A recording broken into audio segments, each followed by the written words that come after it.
નમસ્કાર. The deep ડાઇવમાં આપનું સ્વાગત છે.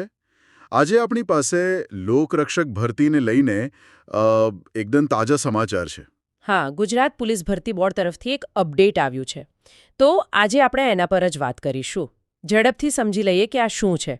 આપણો હેતુ એકદમ સીધો છે. આ નવું અપડેટ, એનો અર્થ શું અને ઉમેદવારો માટે આ કેટલું મહત્વનું છે.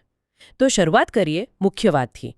ગુજરાત પોલીસ ભરતી બોર્ડ એમણે જે પ્રોવિઝનલ આન્સર કી મતલબ કે પેલી પ્રાથમિક જવાબવહી બહાર પાડી હતી ને, એના પર ઉમેદવારો તરફથી જે વાંધાઓ મળ્યા હતા એની સમીક્ષા, એની તપાસ અત્યારે ચાલી રહી છે.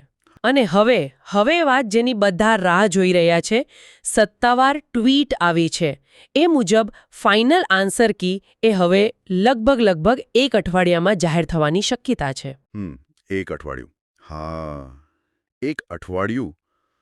આ સમયગાળો શું કહેવા માંગે છે? મતલબ, શું વાંધાઓ વધારે હતા કે પછી અમુક પ્રશ્નો એવા હતા જેના પર વધારે વિચાર કરવો પડ્યો?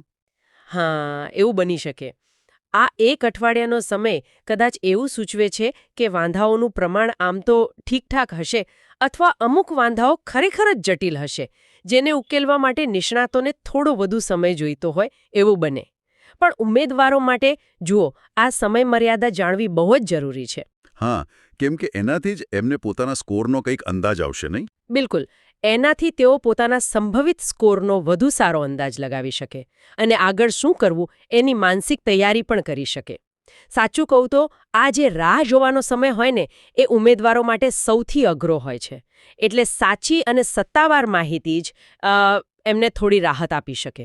એટલે જ સત્તાવાર સ્ત્રોતનું મહત્વ વધી જાય છે. ચોક્કસ. એટલે જ બધા ઉમેદવારો માટે આ અત્યંત જરૂરી છે કે તેઓ કોઈ પણ અફવા પર ધ્યાન ન આપે. બિલકુલ નહીં.